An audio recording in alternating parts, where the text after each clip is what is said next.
What is up, everyone? Welcome back to another video. Today we're having a look at my first transfer plans. We're midway through the international break and it is double game week 29.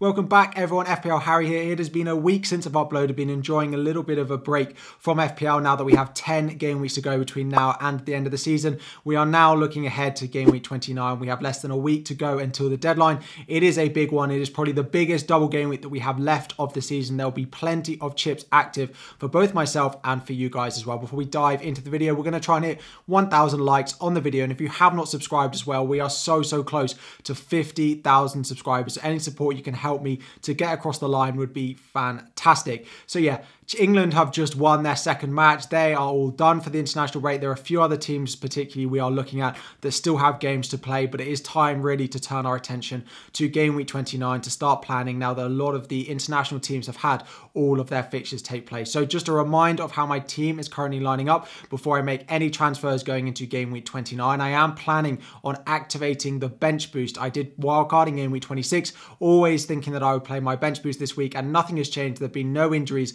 nothing that has put me off playing the bench boost in game week 29. So I do still think that is going to be the case. Although I'm lining up with my starting 11 and my bench here, in theory it will be a bench boost for this week. So we do have Kepa in goal. We do have a back four in there as well. Chilwell, then the double Newcastle defense with Rico Henry. Then on the bench defender we have Zinchenko with his single. Into midfield we have Bukayo Saka as the only sort of single game week player we have there. Marcus Rashford, currently yellow flag, did pull out of the England squad, but I do expect him to be fine and likely to get my captaincy armband as well. We have the double Brighton midfield with March and Mitoma. Then up front we have Watkins and Ivan Toney, and on the bench we have Harry Kane and we have Martinelli as well, with my bench goalkeeper having a double in David Raya. So on my bench I have 3 players with a single and then my goalkeeper with a double game week as well. I only have 1 free transfer, but I have so much money to play with, and now we've had an official announcement of game week 34 and what those doubles look like. We can really start planning for the rest of the season. So as I mentioned, we got the double game week announcement in game week 34. So those of you with still your wild card, not planning to play your bench boost this week, game week 34 is likely to be the best alternative time to be playing chips in the remainder of the season. The likes of Manchester United, the likes of Brighton, the likes of Manchester City, the likes of Liverpool as well, all with a double in game week 34 that we can be looking to going and targeting. It's worth bearing in mind that there are going to be doubles in game week 37, definitely we think. And then there's also that elusive Newcastle versus Brighton fixture, which we thought was going to go into game week 31.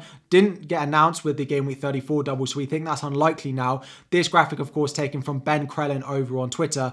It looks like it's most likely to go in game week 36 now, given the other announcements that we've had. And then, of course, the game week 37 double, which is where we think the likes of Chelsea's double, the other Manchester United double, the other Manchester City double in there as well, are all likely to fall as well. So double in game week 34, we know that's going to happen. We've had that announced, and it looks like game week 37 is going to have sort of 4 fixtures added into it. Then, of course, we've got game week 36, which is predicted to be the Newcastle-Brighton double game week. Now, the reason this is important is buying players now. We only have 10 free transfers left between now and the end of the season. You've got to be considering that there are some players you are going to buy going into game week 29 that you might end up holding for the rest of the season. And you're not just buying them for one game week, but you're buying them for the foreseeable future. And this is why when I talk about my transfer plans, particularly the likes of Manchester United, the likes of Brighton are going to be top priorities for me because they have the most double game weeks left, right? So Manchester United doubling game week 29, doubling game week 34, and then are likely to double in game week 37 as well. The same can be said about Brighton, plus they have the additional double game week,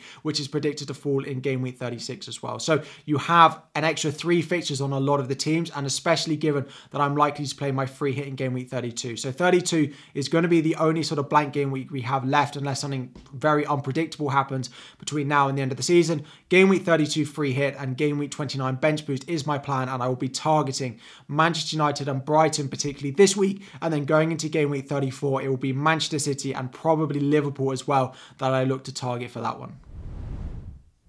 So To start off, there are 2 transfers which I'm pretty certain I'm going to make unless something ridiculous or something completely out of the blue happens to stop me from doing these, and this will be a -4. And it doesn't necessarily mean that I'm not going to make other transfers, but I'm pretty certain that both of these are going to happen. Martinelli to Bruno Fernandes, using up a lot of the money I've got in the bank. So then we have the double for Manchester United in game week 29. They then have a double in game week 34 as well, whereas Arsenal don't. And the Arsenal run of fixtures from game week sort of 30 onwards does become quite difficult. So I'm adding a double for Bruno in game week 29. I'm adding the double in game week 34, plus predicted to double in game week 37 as well, on top of the Arsenal assets. Then the similar move will be Zinchenko to Luke Shaw, so adding double Manchester United on top of Marcus Rashford I already have. So having triple Manchester United for their double in game week 29, their double in game week 34, and their predicted double in game week 37 as well. It does mean I'm selling double Arsenal, who I do think will win the league, and I do think they will continue to perform very, very well, but it is just a fixture thing. You might look and think, well, Harry, game week 32, they both have a blank in the Manchester United guys, but I'm predicting to free hit there. So one of the best Arsenal fixtures left between now and the end of the season is Southampton at home in game week 32, and I can just triple up on them when I play my free hit that week. So it's getting to the point of the season where just because these are great assets, you need to think a little bit about the strategy of bringing players into your team, taking players out of your team, and adding potential fixtures to your lineup for double game weeks and covering blank game weeks as well. And then looking at some other potential transfers. So bearing in mind, if I do those other 2 moves, I will use up some of the money in the bank. But I did have 8 million in the bank, so I will have the money left over if I wanted to also upgrade Bukayo Saka from -4 to go in on Mo Salah. Mo Salah is a player that I do think I'll likely want back for their double in game week 34. It's just whether I wait closer to then or do it now. Now, this might seem like a great transfer. However, in game week 30, so many of us are planning on selling Ivan Toney to buy back Erling Haaland. If I make this Bukayo Saka to Mo Salah move, it looks great for this week, but it will block me off from doing that next week. And I won't be able to go and get Erling Haaland back next week unless I decide to sell Harry Kane. Now, Harry Kane in game week 29, of course, has Everton. Game week 30 has Brighton at home, and game week 31, particular, Bournemouth at home. So I don't really want to be selling Harry Kane quite yet, especially given it would be a -4 for Mo Salah. So I could do Saka to Salah, but I don't think it's necessarily worthwhile at the moment. It is something I'm planning game week 33, if not game week 34, further down the line for the Liverpool double. Then the other thing I could do is go and buy back a Brighton defender. This could be done in a couple of ways. I could downgrade David Raya and go to Jason Steele in goal. It would give me the double in goalkeeper in game week 34. It would give me a double in goalkeeper in game week 37 as well. I do quite like this as a potential move, but there is always the doubt about whether Steele's going to keep his place in that Brighton team or whether Sanchez is going to come back in at some point, and it's just asking for a little bit of trouble. The other way I could do it is moving sideways from Henry to Estupiñán.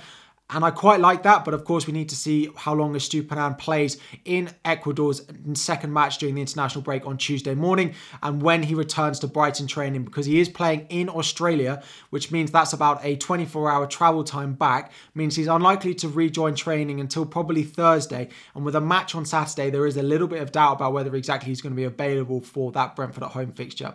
And then after that is Bournemouth, but it is Tottenham away and Chelsea away, so I don't necessarily think I'm going to need Estupiñán to start in my team outside of the double, and do I really think it's worth a -4? If I have to add a transfer, I do think it will be David Raya to Jason Steele for an extra -4, because Steele rotates quite nicely with Kepa, who I have as my starting goalkeeper. He doubles this week, he doubles in 34, and then of course has the extra doubles further down the line. So looking to game week 29, I'm pretty certain that the 2 moves that I've mentioned in selling Zinchenko and buying in Luke Shaw and selling Martinelli, I don't think I'm going to sell Bukayo Saka. It was one of the 2, but Saka scoring again for England today means I think it's going to be Martinelli out for Bruno Fernandes. Martinelli also has a slight more of a rotation risk because of Trossard being there, because of Gabriel Jesus being back fit as well. So I do think Martinelli is likely to go for Fernandes, and then Luke Shaw will come in for Zinchenko. I don't necessarily think the David Raya to Jason Steele move is worth a -4. If I knew Steele was nailed between now and the end of the season, I think I would do it, but I just think there's enough doubt in my mind that there might be a potential couple of games between now and then that we see Sanchez start in, because he did, of course, start in the FA Cup match a couple of weeks ago before the international break. So I think just a -4, play my bench boost. It will mean that my bench looks slightly different, so Saka will drop to my bench because Fernandes will come in. We'll have Harry Kane on there as well. Henry will drop to my bench because Shaw, in theory, will be starting, and David Raya, of course, will be in there. So 2 double game week players, 2 single game week players, plus a full 11 of double game week players playing a bench boost going into game week 29. Fingers crossed for a green arrow. If a green arrow comes and I can squeeze into that top 1,000, it would be great. But it's just something I've been fighting with all season, and every week I get close, I get a red arrow and get knocked down. So I'm thinking something horrible is going to go wrong this week. Salah's going to go crazy. Martinelli, for example, is going to go and score loads of points. If you've got them, then maybe it's a good sign to go and keep those. But first transfer plans of Salah and Bruno Fernandes in, -4. Let's not go crazy with -8. I think I've done that a few too many times this season. Let me know what you think about this. Let me know what you think about your teams. Any questions you have about your teams, drop it all in the comment section down below. We're going to try and hit 1,000 likes on the video. Thank you all so much for watching. Like and subscribe before you go. There's going to be plenty of videos now back full time this week to get you set up for game week 29 and the final 10 game weeks of FPL. Thank you all so much for watching, and I'll be back again very soon.